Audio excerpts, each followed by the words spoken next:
চামেলিকে ঢাকায় নিয়ে গিয়ে বিয়ে করব। ঠিক আছে বন্ধু। আর হ্যাঁ, বিয়ের পর আমরা সুইজারল্যান্ড যাব হানিমুন করতে। তাহলে কি আমি টিকিটের ব্যবস্থা করব? না, তোকে কিছু করতে হবে না, বাবা সব ব্যবস্থা করে রাখবে। আর হ্যাঁ, তুইও যাচ্ছিস আমাদের সাথে। না না বন্ধু, আমি তোদের সাথে না যাই। তুই আর ভাবি একসাথে যাবে হানিমুনে, সেখানে আমি গিয়ে কি করব? আর আমি যদি তোদের সাথে যাই, খালামাকে ঢাকা কে দেখার আছে? কেউ তো দেখার নেই। এবার অন্তত আমাকে মাফ কর, আমাকে মুক্তি দে। বাবা সয়ন, এই তোমরা কি এসব আলাপ করতেছো? হ্যাঁ, এই ড্রাইভার তোমার কইতেছে ড্রাইভার, আবার ড্রাইভার নাকি সুইজারল্যান্ডে যাবে হানিমুন করতে, বুঝতেছি না তো কিছু। ড্রাইভার ও না আঙ্কেল, ড্রাইভার আমি। হ্যাঁ, আর ও হচ্ছে আমার মালিক কাম বন্ধু জনাব আবির চৌধুরী। চৌধুরী গ্রুপ অফ ইন্ডাস্ট্রিজের একমাত্র উত্তরাধিকারী। আস্তাগফিরুল্লাহ নাউজুবিল্লাহ। জামাই, তুমি কি আবল তাবল কথা বলতেছো? কি মালিক, কি শুনতেছি? আবল তাবল না, আবল তাবল না, ও যা বলছে সত্যিই বলছে।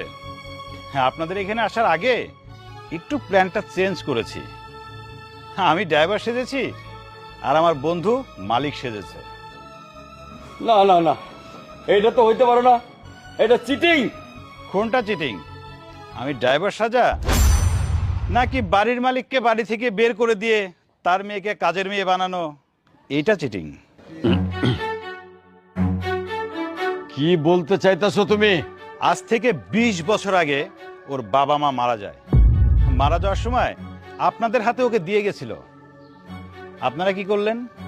ওর দায়িত্ব তো নিলেনই, সাথে সাথে ওর বাবার যা বিষয় আশা সয় সম্পত্তি ছিল সেগুলো নিয়ে নিলেন। আর ওকে বানিয়ে রাখলেন এই বাড়ির কাজের মেয়ে। না, আপনি এগুলো কি বলতেছেন? আমি ঠিকই বলছি।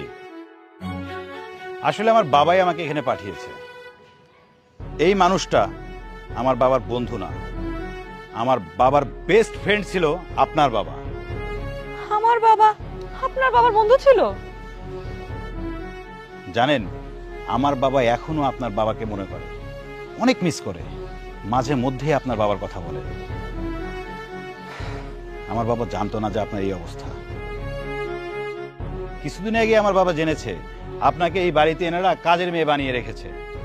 তাই তো বাবা প্ল্যান করে আমাকে এখানে পাঠিয়েছে। আপনি ঠিকই সন্দেহ করেছেন ভাবি। আবির কোনো সাধারণ পরিবারের ছেলে না। আবির এবং আবিরের বাবা দুজনেই বন্ধুত্বের মর্যাদা রেখেছিলেন।